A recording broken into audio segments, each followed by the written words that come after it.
बच्चों के वालिदैन जिनको सिर्फ स्पेशल बच्चों के मसाइल का सामना नहीं है, उनको रोज़मर्रा के भी मसाइल का सामना है, जिन्होंने अपने रोज़ी रोटी को, अपने रोज़गार को भी देखना है, घर के कामों को भी देखना है और उनके पास कोई हेल्प नहीं है।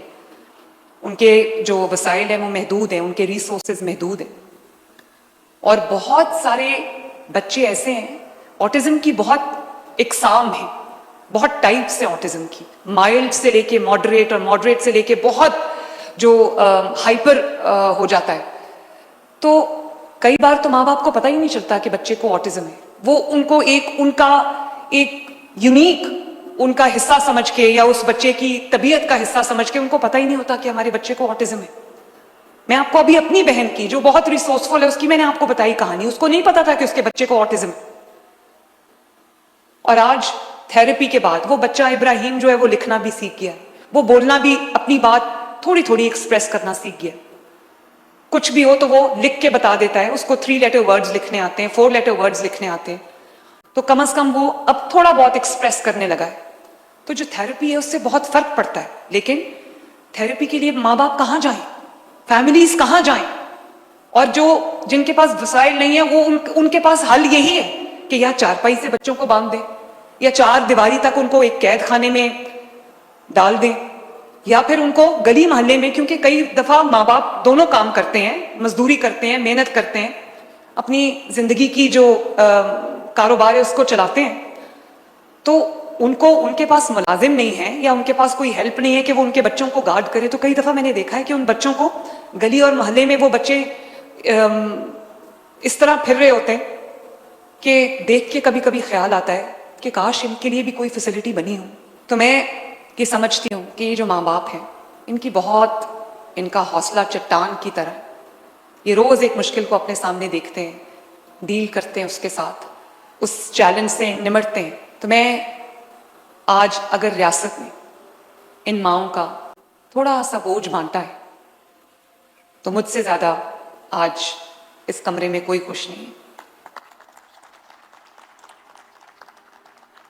रियासत का काम जो है वो सिर्फ सड़कें बनाना या ट्रांसपोर्ट देना या अस्पताल या स्कूल बनाना नहीं है। रियासत का काम ये भी है कि जहां उसका कोई शहरी मुश्किल में हो, रियासत उसकी मदद को पहुंचे। और वो तबकात जो किसी तरह की महरूमी का शिकार है, जो vulnerable sections of the society, अगर वो रियासत की नज़र में नहीं है, रियासत उनकी पहुंच से दूर है, मेरी नज़र में उससे बड़ी नाकाम रियासत और कोई नहीं है। तो बड़ा अल्लाह ताला का शुक्र है कि अंडर वन रूफ ये जो बिल्डिंग आपके सामने खड़ी है, अंडर वन रूफ इसमें तमाम स्पेशलिटीज, तमाम एक्सपर्टीज इसमें माशाल्लाह मौजूद है। और अभी मैंने देखे सुना ऊपर वो एक बच्चा जो था वो उसको मैंने देखा, ये 2 भाई ऑटिस्टिक हैं और इनका वालिद जो है वो गाड़ी चलाता है, ड्राइवर। तो ये जो इसके दरवाजे हैं ये, और इसमें 95% से ज्यादा नादार तबके के लोगों के बच्चे हैं जो उनका रोजमर्रा के जो अखराजात हैं या उनकी जो स्पीच थेरेपी है या जो उनकी कोई भी थेरेपी है, उनका इलाज है, वो अफोर्ड नहीं कर सकते। ये उनके लिए है। और मेरे नज़र में कोई अमीर हो या गरीब हो, रियासत की नज़र में तमाम बराबर हैं, बल्कि जो लेस प्रिविलेज्ड है मेरे लिए, मेरे दिल के ज़्यादा करीब वो हैं। इनके जो मसाइल हैं शायद हमें उसका इदराक भी नहीं है, हमें उसका अंदाज़ा भी नहीं है कि वो बोल नहीं पाते, समझा नहीं पाते। और जब वो समझा नहीं पाते तो मैंने उनकी जो एक फ्रस्ट्रेशन है उसका, फिर उस फ्रस्ट्रेशन में वो अपने आप को नुकसान पहुंचाते हैं, अपने आप को मारते हैं, शोर नहीं सुन सकते, अपने कान बंद रखते हैं। और लाइट उनको कई दफा बुरी लगती है, या जो एक बहुत डार्क कलर्स होते हैं वो उनको तकलीफ पहुंचाते हैं। तो मैं ये जो सेंटर बनाया है, सेंटर फॉर ऑटिज्म, ये बच्चों को जिनको लाइलाज समझ के चारपाइयों से बांध दिया जाता है, कमरों में बंद कर दिया जाता है, गलियों में रुलने के लिए छोड़ दिया जाता है, वो बच्चे जो आई कांटेक्ट नहीं कर सकते, ये इदारा उनको ट्रेन करेगा कि वो दुनिया की आंखों में आंखें डाल के देखें, एतमाद से देखें। और वो बच्चे जो सुन नहीं सकते,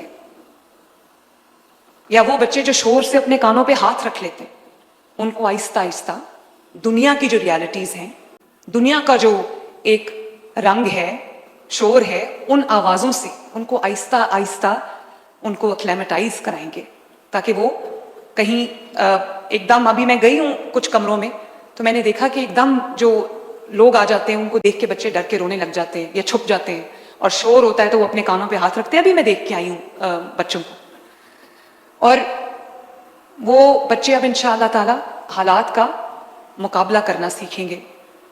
वो सीखेंगे कि चैलेंजेस के बावजूद जितनी बेहतरी आ सकती है, इंशाअल्लाह ताला हमारे एक्सपर्ट्स पूरी कोशिश करेंगे कि हम उनकी ज़िंदगी को आसानी में बदलें, उनके लिए आसानियाँ पैदा करें।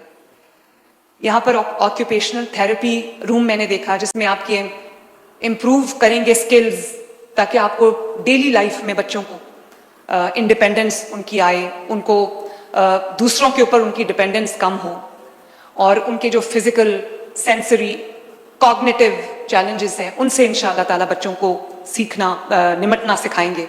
उनकी जो सेल्फ केयर है उस पर हम तवज्जो देंगे इंशाअल्लाह ताला। और अभी आपने सुना कि वो माँ का मसला क्या है, वो कहती है कि कम से कम इतना हो जाए मेरा बच्चा कि मुझे माँ कह के आवाज़ दे। अब जिनके बच्चे नॉर्मल हैं उनको अंदाज़ा है कि ये कितनी बड़ी सहूलत है, ये कितनी बड़ी एक अल्लाह ताला ने आपको ब्लेसिंग दी हुई है। जब आपका बच्चा बोलना सीखता है, सबसे पहले जब वो माँ कहता है या बाप को आवाज़ देता है तो उस दिन माँ बाप की खुशी का ठिकाना नहीं होता। लेकिन ये बच्चे नहीं बोल सकते, माँ बाप इनसे माँ या बाप का लफ्ज़ या बाबा का लफ्ज़ सुनने के लिए माँ बाप बेचैन है। तो जब वो बोलना सीखेंगे स्पीच थेरेपी के साथ, तो कितना इससे बड़ा इंसान के लिए और नेमत क्या हो सकती है। और उन जो स्पीच थेरेपी रूम्स हैं, मैं अभी देख के आई हूँ, उनको साउंड प्रूफ किया गया है ताकि बच्चे पूरा फोकस जो वो अपनी स्पीच थेरेपी पे करें, उनको बाहर की जो आवाज़ें वो डिस्ट्रैक्ट ना करें।